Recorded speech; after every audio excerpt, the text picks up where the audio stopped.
من يهده الله فلا مضل له ومن يضلله فلا هادي له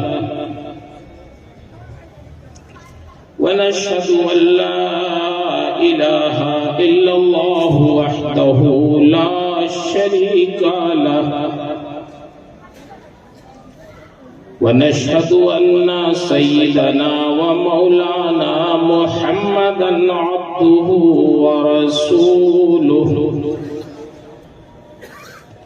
صلى الله تعالى عليه وسلم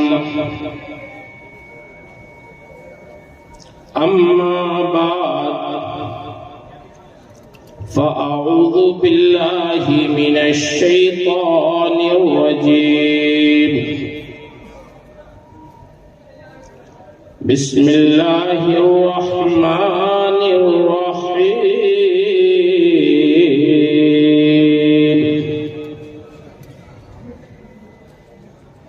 فبأي آلاء ربكما تكذبان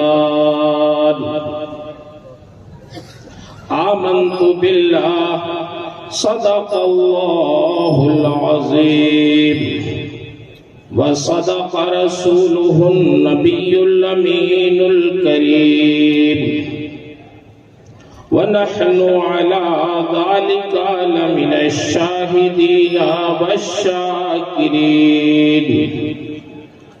والحمد لله رب العالمين. انتہائی عقیدت و محبت اور احترام کے ساتھ بارگاہ رسالت مآب صلی اللہ تعالی علیہ وسلم میں درود شریف کا نذرانہ پیش کریں. اللہم صلی علی سیدنا مولانا محمد معدن الجود والکرم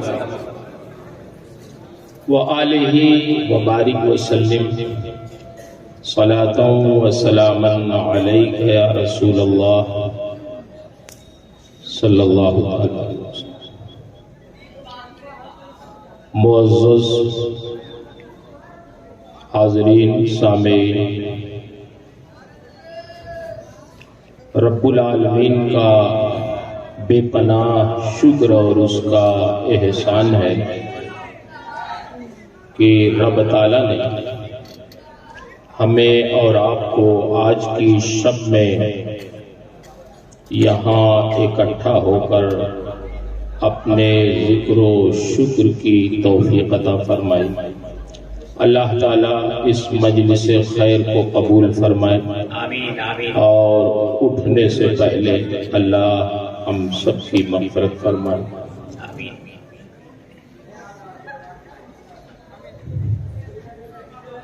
آج کا یہ اجلاس جلسہ دستار بندی کی شکل میں منعقد کیا گیا ہے. محب گرامی وقار ناظم اجلاس حضرت مولانا اشرف صاحب مدد اللہ نے بہت بڑے بڑے القاب سے مجھے یاد کیا. میں پہلے اپنی صفائی دے دوں. یہ جتنے القاب میرے نام کے پہلے انہوں نے ذکر کیے ہیں اس میں اکثر القاب میرے اساتذہ کرام کے ہیں. محقق مسائل جدیدہ یہ ہمارے استاذ گرامی مخدوم گرامی مرتبت حضرت مفتی نظام الدین صاحب قبلہ مقدس اللہ علی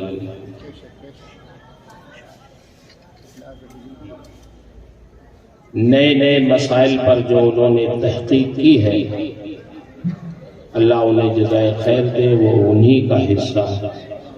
اس لیے ہم جیسے بے علم بے ہنر لوگوں کے لیے ایسے القاب کا ذکر کرنا یہ ضائع کرنا ہے، اور حدیث شریف کے مطابق اس کی گردن مارنا۔ جس نے کسی ایسے لقب سے تعریف کی کسی کی جو اس میں نہ ہو تو اس نے تعریف نہیں کی بلکہ اس کی گردن مار دی، اور ہم لوگ اسی گردن مروانے پہ خوب خوش ہوتے۔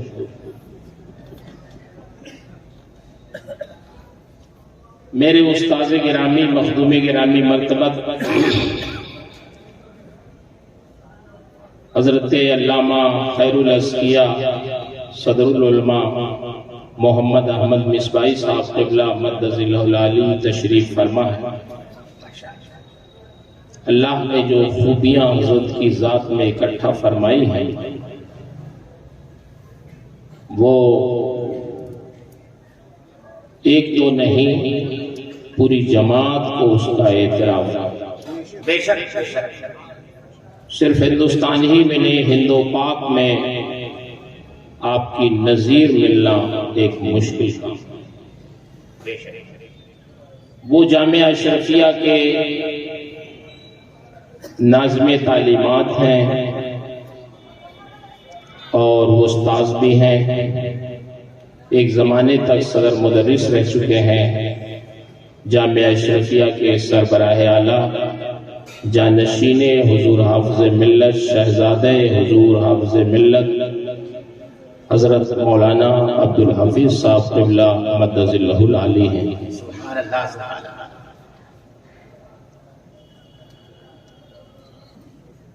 اور بھی تو ایک باتیں آپ نے کہیں مجھے یاد نہیں آ رہی۔ ہم جیسے لوگوں کے لیے تعارف کے لیے یہی کافی ہے کہ یہ ناچیز 1990 سے جامعہ اشرفیہ میں تدریسی خدمات انجام دے رہا ہے۔ تقریباً 32 سال ہو گئے۔ 32 سال میں ہزاروں طالب علم پڑھ کے دین کی خدمت کر رہے ہیں ہندوستان اور بیرون ہند۔ یہی ہماری سعادت کے لیے کافی۔ سبحان اللہ سبحان اللہ سبحان اللہ۔ آپ نے محبت میں کہا، اللہ آپ کو جزا دے، لیکن میں سمجھتا ہوں کہ کسی کا بھی تعارف کرانے کے لیے پہلے معلومات ضروری رہتی۔ کبھی کبھی بعض لوگوں کو اعتراض ہو جاتا، ہم تو نعرہ لگوا کے یہاں سے چلے جائیں اور اس کے بعد پکڑ ہو کے یہ لقب تو ہمارا تھا، آپ کہاں سے لے آئے؟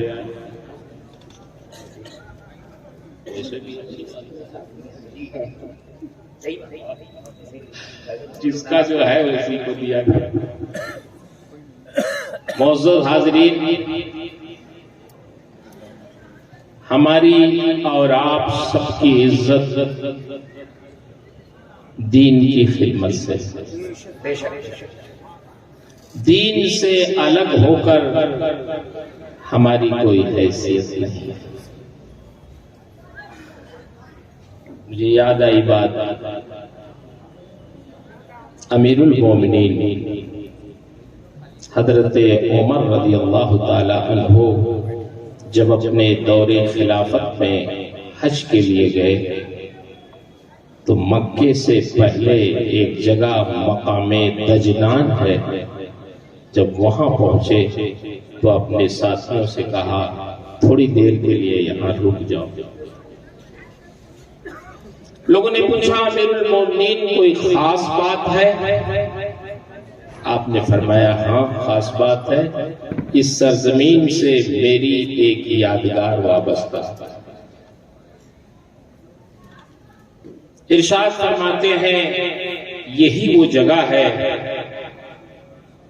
جب میں حالت کفر میں تھا تو اپنے باپ خطاب کے اونٹوں کو چرایا کرتا تھا۔ میرے باپ خطاب کے کل 5 اونٹ تھے، وہ 5 اونٹ بھی مجھ سے سنبھلتے نہیں تھے۔ میرے باپ کہتے عمر ان 5 اونٹوں کو ایک لائن سے کھڑا کر دو، تو وہ 5 اونٹ مجھ سے سنبھلتے نہیں تھے، ایک لائن میں وہ کھڑے نہیں ہوتے۔ ایک کو لگاتا، دوسرا پدک جاتا، دوسرے کو لاتا، تیسرا بھاگ جاتا۔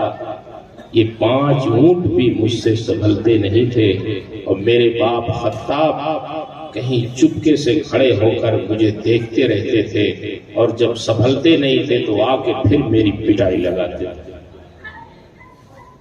کہاں وہ زمانہ جب عمر سے 5 اونٹ نہیں سنبھلتے تھے حالت کفر میں، لیکن جب سے میں رسول اللہ کے دامن سے وابستہ ہوا تو اب میرا حال یہ ہے کہ کہاں مدینہ، کہاں ایران، کہاں مدینہ، کہاں شام، مدینے میں بیٹھ کر مدینے سے لے کے ایران اور شام تک کے لوگوں پر میں نگاہ رکھتا، میں ان کے فیصلے کرتا ہوں۔ یہ سب صدقہ ہے ایمان سے متعلق ہونے اور مومن ہونے کا۔ پھر آپ دیکھیں حضرت عمر کی کثر نفسی بھی دیکھیں۔ ہم لوگ تو کوئی رائے کبھی دے دیتے ہیں تو ہم چاہتے ہیں کہ ہماری رائے پہ 100% عمل ہو جائے، نہیں عمل ہوتا تو ہم ناراض ہونے لگے۔ لیکن ہماری رائے کبھی صحیح ہوتی ہے، کبھی غلط ہوتی ہے، لیکن عمر جب رائے دیتے تھے بارگاہ رسالت میں تو الموافق رائے بالوحی والکتاب، آپ کی رائے بارگاہ نبی میں جب دیتے تو آپ کی رائے وحی الہی کے مطابق ہوتی۔ قرآن مقدس میں تقریباً 40 سے زائد 18 واقعات تقریباً ایسے، 40 سے زیادہ آیتیں ایسی ہیں جو حضرت عمر کی رائے بنا، لیکن ایسی شخصیت جن کا علم ایسا کہ رائے دے دے تو قرآن نازل ہو جائے۔ 18 آیتیں تو ام المومنین کی براءت میں نازل ہوئی ہیں، اس میں بعض کلمات وہ ہیں جو نازل ہونے سے پہلے حضرت عمر نے فرمایا بہتان عظیم کا لفظ، اور وہی پھر قرآن میں نازل ہوئی۔ ایسی شان، مگر جب خلیفہ ہوئے، میں اپنے ہم عمر کے بہت سے علماء طلبہ بھی بہت ان سے گزارش کروں کہ ہمارا مزاج یہ، ہم یہ سمجھتے ہیں کہ ہم سے چوک نہیں ہوتی۔ حضرت عمر جب خلیفہ بنائے گئے تو آپ نے پہلی تقریر کی لوگوں میں کہ لوگوں میں تمہارے درمیان کتاب و سنت سے فیصلہ کریں۔ تو لوگوں نے کہا سبحان اللہ، آپ کتاب و سنت سے فیصلہ کریں گے تو ہم اس کی پیروی کریں گے۔ ایک دیہاتی پیچھے بیٹھا، حضرت عمر نے ارشاد فرمایا اچھا یہ بتاؤ اگر عمر کتاب و سنت سے ہٹ گئے تو، جبکہ اس کا تصور نہیں، لیکن جیسے ہی انہوں نے کہا کہ اگر عمر کتاب و سنت سے ہٹ گئے تو پھر کیا ہوگا، تو پیچھے سے ایک دیہاتی عربی جس کے کپڑے بھی پھٹے تھے، تلوار لٹکائے ہوئے تھا، کھڑا ہو گیا اور اس نے کہا عمر جب تک کتاب و سنت سے آپ فیصلہ کریں گے تو ہم سر تسلیم خم کر دیں گے، لیکن اگر ذرا بھی ادھر ادھر آپ ہوئے تو پھر یہ تلوار آپ کا فیصلہ۔ حضرت عمر ناراض نہیں ہوئے، فرماتے الحمدللہ، اللہ کا شکر ہے کہ عمر بھی اگر ادھر ادھر ہو تو اس امت میں سیدھا کرنے والے لوگ موجود۔ کیا شان تھی آپ کی، اتنا علم ہونے کے باوجود اتنی عزت و وقار ہونے کے باوجود بھی وہ شخص کی بات پہ ناراض نہیں ہوئے، بلکہ خوش ہوئے کہ اس امت میں لوگ اصلاح کرنے والے موجود ہیں۔ تو ہمیں اور آپ کو خوش رہنا چاہیے اس بات پر کہ ہمارے یہ مشائخ، ہمارے یہ بزرگان دین، حضرت مصباحی صاحب جیسے متدین عالم دین موجود ہیں کہ ہم لوگ اگر کچھ ادھر ادھر ہوں تو یہ حضرات ہمیں اپنی نصیحتوں سے اور اپنی سرزنش سے سیدھا کریں۔ آپ لوگ خوش نصیب ہیں کہ کل آپ یہ کہیں گے ہم نے مصباحی صاحب کو دیکھا، ہم نے حضور حافظ ملت علیہ الرحمہ کو بہت بچپن میں دیکھا، جب پرائمری میں پڑھتے تھے، بچے تھے، کوئی شعور نہیں تھا، لیکن خیال ہے کہ دیکھا ہے۔ تو آج اللہ کا شکر ادا کرتے ہوئے کہتے ہیں کہ ہم نے حافظ ملت کو دیکھا۔ سبحان اللہ، سبحان اللہ۔ یہ شخصیتیں وہ ہیں کہ کل آپ فخر سے کہیں گے کہ ہم نے اپنے بزرگوں کو اپنی آنکھوں سے دیکھا۔ بے شک جب آپ صدر مدرس تھے تو اصلاح کیسے ہم لوگوں کی کرتے ہیں۔ ایک مرتبہ امتحان کا زمانہ تھا، بہت دیر تک ہم لوگ رات میں بیٹھ کے کچھ امتحان کا کام کرتے رہے۔ پھر جب گھڑی دیکھی ہم نے کہا حضرت رات کے تقریباً 1:30 بج گئے۔ تو حضرت نے فرمایا کم سے کم آپ کو تو گھڑی نہیں دیکھنا چاہیے، کیونکہ جلسے میں کبھی پہلے چلے جاتے ہیں، کبھی بعد میں آتے ہیں، تو یہ رات میں کچھ کام کر دیا کریں گے تو اس کا عوض ہو جائے گا۔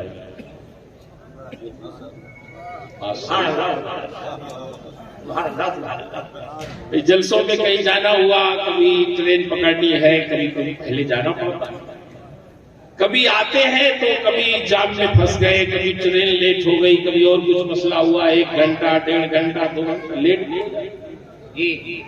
تو حضرت نے فرمایا کم سے کم آپ کو تو گھڑی نہیں دیکھنا چاہیے، اور کوئی دیکھے تو دیکھے۔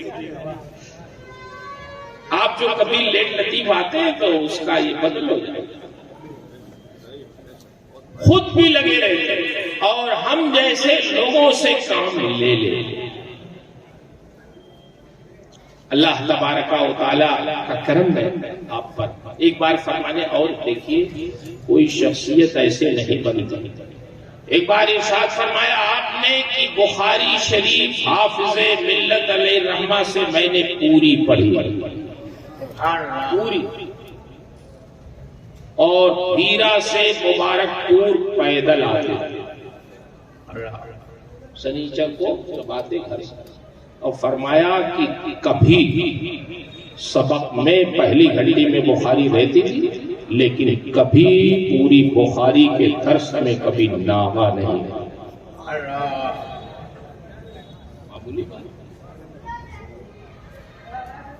بڑی کیا ہے مدت سے ہوتا ہے چمن میں، ہزاروں سال نرگس اپنی بے نوری پہ روتی ہے، بڑی مشکل سے ہوتا ہے چمن میں دینور پیدا۔ اللہ تعالیٰ ہمارے ان بزرگوں کی عمر میں، صحت میں، فضل میں برکت عطا فرمائے، ان کا سایہ عاطفت دراز فرمائے۔ معزز حاضرین، آج کا یہ جلسہ جلسہ دستار بندی ہے، حفظ کی دستار، قرآن مقدس کی تکمیل کے اعزاز میں حضرت مولانا عبدالسلام صاحب قبلہ مدظل العالی اور ان کے ارکان نے یہ مجلس منعقد کی ہے۔ قرآن مقدس کے تعلق سے میں چند باتیں عرض کروں۔ قرآن نبی کریم صلی اللہ علیہ وسلم کا سب سے بڑا معجزہ ہے، لیکن افسوس یہ ہے کہ اس زمانے میں قرآن کے معانی اور مفاہیم سمجھنا تو دور کی بات ہے، ہم اس کے آیات کی، ان کی عبارتوں کی، ان کے کلمات کی تلاوت سے بھی محروم رہتے ہیں، تلاوت بھی نہیں ہوتی۔ کبھی کبھی میں جلسوں میں جاتا ہوں، جب دیہاتوں میں یا کہیں ویسی بھی جگہ، تو عشاء پڑھنے کی کوشش کرتا ہوں کہ مسجد میں جاؤں اگر ٹائم رہتا ہے، جماعت ہو گئی تب بھی کوشش کرتا ہوں مسجد میں جا کے پڑھوں اگر قریب، تو دیکھتا ہوں کہ یہ قرآن کہاں ہے رکھا ہوا، کہیں کہیں دیکھتا ہوں قرآن پہ گرد جمی رہی، تو اس سے سمجھ میں آتا ہے کہ یہاں کے لوگ تلاوت نہیں کرتے، جبکہ صحیح معنوں میں اعلیٰ حضرت ارشاد فرماتے ہیں کہ قرآن کے نزول کا مقصود اعظم اس کے مفاہیم کو سمجھنا اور اس پہ عمل کرنا،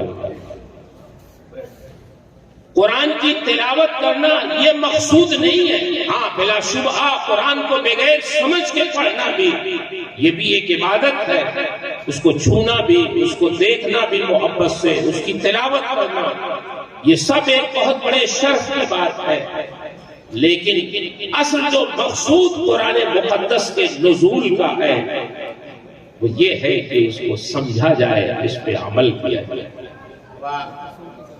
آپ یہ سوچتے ہوں گے قرآن تو عربی میں ہے، عربی ہماری زبان نہیں ہے، ہم کیسے قرآن کو سمجھیں گے؟ کیا مطلب؟ آپ کا بیٹا اگر انگلینڈ میں رہتا ہے، یورپ میں رہتا ہے، امریکہ میں رہتا ہے، وہاں سے انگریزی میں اگر وہ خط لکھ کے آپ کو بھیج دے اور آپ انگریزی نہ جانتے ہو تو کیا اپنے اس بیٹے کے خط کو طاق پر رکھ دیں گے اور یہ کہہ کے رکھ دیں گے کہ یہ تو انگریزی میں لکھ دیا ہے، ہم تو انگریزی جانتے ہی؟ آپ مجھے بتائیں کیا کوئی بھی باپ اپنے بیٹے کے خط کو، یا والدین میں سے کوئی بھی اپنے بیٹے کے خط کو جو انگریزی میں ہو کیا وہ طاق پہ رکھ دے گا؟ اس کو پڑھے گا نہیں، اس کو سمجھے گا نہیں۔ اگر وہ خود نہیں انگریزی جانتا ہے تو محلے میں کسی ماسٹر صاحب کے پاس جائے گا، کسی انگریزی داں کے پاس جائے گا اور کہے گا ماسٹر صاحب اس خط کو پڑھیے، یہ میرے نور نظر کا خط ہے، یہ میرے لخت جگر کا خط ہے، یہ میرے پیارے بیٹے کا خط ہے، اس نے انگلینڈ سے لکھا ہے، اس نے امریکہ سے لکھا ہے، آپ پڑھ کے بتائیں اس میں ہے کیا، اس نے مطالبہ کیا کیا ہے، وہاں کے حالات کیا لکھا ہے، اپنا دکھ درد کیا بیان کیا ہے، کیا اس نے مانگا ہے، کیا ہمیں نصیحت کی ہے، کیا اپنی درخواست پیش کی ہے، وہاں کے حالات کیا لکھے ہیں، آپ جلدی سے پڑھ کے سنائیں۔ جب تک کوئی پڑھ کے سنانے والا ماں باپ کو پڑھ کے سنا نہیں دے گا اس خط کو، ماں باپ کی روح کو سکون نہیں ملے گا۔ کیوں؟ اس لیے کہ ان کو اپنے بیٹے سے محبت ہے، بیٹے سے محبت ہے تو اس کے خط سے بھی محبت ہے، اس کے کلام سے بھی محبت ہے، اس کی تحریروں سے بھی محبت ہے کہ میرے بیٹے نے لکھا کیا ہے، اس کو سمجھا جائے، اس کا مفہوم سمجھا جائے، اس کی باتیں سمجھی جائیں، اس کے مطالبے کو سمجھا جائے، وہ کہنا کیا چاہتا ہے۔ آپ مجھے بتاؤ میرے بھائیوں، کیا ماں باپ کو جن کا اپنے بیٹے سے محبت ہے اس سے کہیں زیادہ اپنے رب سے محبت نہیں ہے؟ والذین آمنوا اشد حبا للہ، جو مومنین ہیں وہ سب سے زیادہ اپنے رب سے محبت کرتے ہیں۔ جب اپنے رب سے محبت ہے تو اس کے کلام سے بھی محبت ہونی چاہیے۔ لاؤ دیکھیں ہمارے رب نے یہ کلام ہماری ہدایت کے لیے نازل کیا ہے، لاؤ دیکھیں اس میں ہے کیا، اللہ نے کیا مطالبہ کیا ہے ہم سے، کن چیزوں سے منع کیا ہے، کن چیزوں کا حکم دیا ہے، پرانی امتوں کے قصے کیا بیان فرمائے ہیں، کون کون سی نصیحتیں اس نے کی ہے رب العالمین نے، اور کیا مسل بیان کیے ہیں، پرانی امتوں کے واقعات کیا ذکر کیے ہیں۔ قرآن میں سب کچھ ہے لیکن ہم سمجھنا ہی نہیں چاہتے۔ اپنی نعمتوں پر شکر ادا کرنے کا حکم کتنا دیا۔ آپ قرآن پڑھیں، سورہ رحمان پڑھیں، میں نے اس کی ایک آیت پڑھی ہے، فَبِأَيِّ آلَاءِ رَبِّكُمَا تُكَذِّبَانِ، 31 مرتبہ اللہ نے اس میں اپنی نعمتوں کو یاد دلایا ہے، بہت صراحت کے ساتھ۔ سبحان اللہ۔ کہ میرے بندو میری کن کن نعمتوں کو تم جھٹلاؤ گے۔ سورہ رحمان میں اپنی نعمتوں کا بھی ذکر کیا ہے، اور پھر اپنی نعمتوں پر شکر ادا کرنے کے لیے آپ مفہوم دیکھیں، انداز دیکھیں قرآن کی اس آیت کا، لیکن ہم قرآن سمجھنا ہی نہیں چاہتے، جبکہ اللہ کا شکر ہے کہ ہمارے اعلیٰ حضرت نے بہت پیارا ترجمہ اردو میں اس کا کر دیا، ترجمہ موجود ہے اس کا۔ صدر اللہ فاضل نے، مفتی احمد یار خان علیہ الرحمہ نے، ان بزرگوں نے اس پہ تفسیر بھی لکھی ہے، اس کا مطلب بھی لکھ لیا ہے حاشیے پہ۔ آپ جب مطالعہ کریں قرآن کا، تلاوت کریں قرآن کی، تو آپ سادہ قرآن پڑھنے کے بجائے کنز ایمان لے کے بیٹھیں۔ کوئی ضروری نہیں ایک پارہ آپ پڑھیں، ایک صفحہ پڑھیں، مگر اس کا ترجمہ بھی پڑھیں، اس کی تفسیر بھی پڑھیں، پھر سمجھ میں آئے گا کہ قرآن میں ہے۔ جی بے شک بے شک۔ آپ سورہ رحمان کے بعد سورہ واقعہ پہ دیکھیں، قرآن میں اللہ نے اپنی نعمتوں کا ذکر کس انداز میں کیا ہے۔ ہماری اور